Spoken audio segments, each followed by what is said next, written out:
আজ 15ই আগস্ট দেশের 80তম স্বাধীনতা দিবস। সারা দেশের পাশাপাশি বাঁকুড়া জেলার কতুলপুর বিধানসভার শিহরেও যথাযোগ্য মর্যাদা ও দেশাত্মবোধের আবেগে পালিত হল স্বাধীনতা দিবস।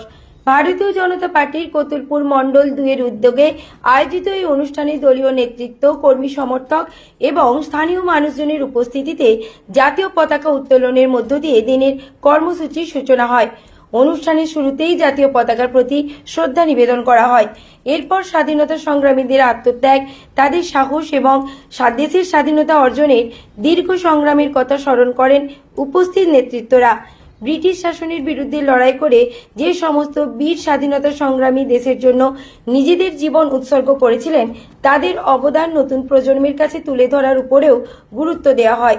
এদিনের অনুষ্ঠানে উপস্থিত ছিলেন জেলা কমিটির সদস্য কানাই কুমার, কতুলপুর মণ্ডল 2 এর সভাপতি শুভঙ্কর পণ্ডিত, শক্তি প্রমুখ, দীনবন্ধু মণ্ডল, কতুলপুর মণ্ডল 2 এর সংখ্যালঘু মোর্চার সভাপতি আসাদুল মল্লিক সহ সংখ্যালঘু মোর্চার অন্যান্য দায়িত্বপ্রাপ্ত নেতৃত্ববৃন্দ। এছাড়াও উপস্থিত ছিলেন বিভিন্ন স্তরের দলীয় নেতৃত্ব ও কার্যকর্তারা। অনুষ্ঠানে বিশেষভাবে উপস্থিত ছিলেন 264 নম্বর বুথ সভাপতি ফিরোজ খান। দলীয় নেতৃত্ব ও কর্মী সমর্থকদের সক্রিয় উপস্থিতিতে এদিনের অনুষ্ঠান প্রাণবন্ত হয়ে ওঠে। জাতীয় পতাকার প্রতি শ্রদ্ধা জানানোর পাশাপাশি দেশ ও জাতির প্রতি প্রত্যেক নাগরিকের দায়বদ্ধতার কথাও উঠে আসে বক্তৃতায়। স্বাধীনতার 80 বছর পূর্তির এই বিশেষ দিনে দেশের অখণ্ডতা, সার্বভৌমত্ব এবং গণতান্ত্রিক মূল্যবোধকে আরও শক্তিশালী করার আহ্বান জানানো হয়। উপস্থিত নেতৃত্ব ও কর্মীরা স্বাধীনতা সংগ্রামীদের আদর্শকে সামনে রেখে দেশ ও সমাজের কল্যাণে কাজ করার প্রত্যয় ব্যক্ত করেন। তাদের বক্তব্যে উঠে আসে স্বাধীনতার প্রকৃত মর্যাদা রক্ষা করতে হলে দেশের ঐক্য, সংহতি ও গণতান্ত্রিক চেতনাকে আরও শক্তিশালী করতে হবে।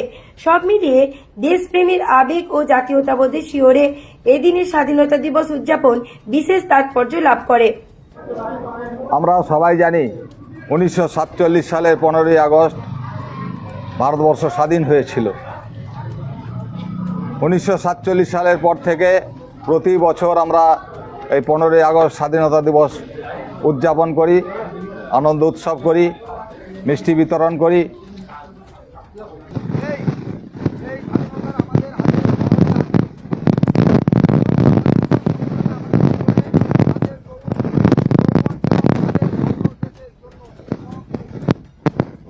আজ আমরা স্বাধীন ভারতের মাটিতে দাঁড়িয়ে তাদের প্রতি গভীর শ্রদ্ধা জানাই।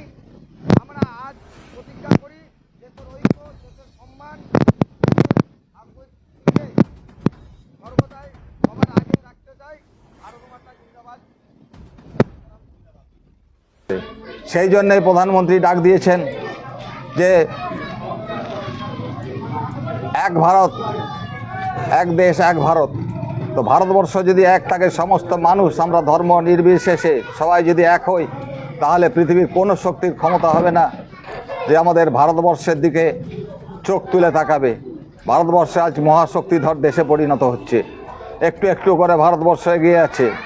পৃথিবীর মহাশক্তিধর দেশগুলো তারা ভয়ে কাঁপতে শুরু করেছে। তারা ভারতের মধ্যে কিছু বিচ্ছিন্নতাবাদী শক্তিকে কাজে লাগিয়ে বিদেশি ফান্ডিং করে তারা ভারতবর্ষের মধ্যে একটা অশান্তি লাগাবার চেষ্টা করছে। সেই জায়গাটায় আমাদের সচেতন হতে হবে। সবাইকে বুঝতে হবে যে এটা যারা করছে তারা ভারতবর্ষের মঙ্গল চায় না।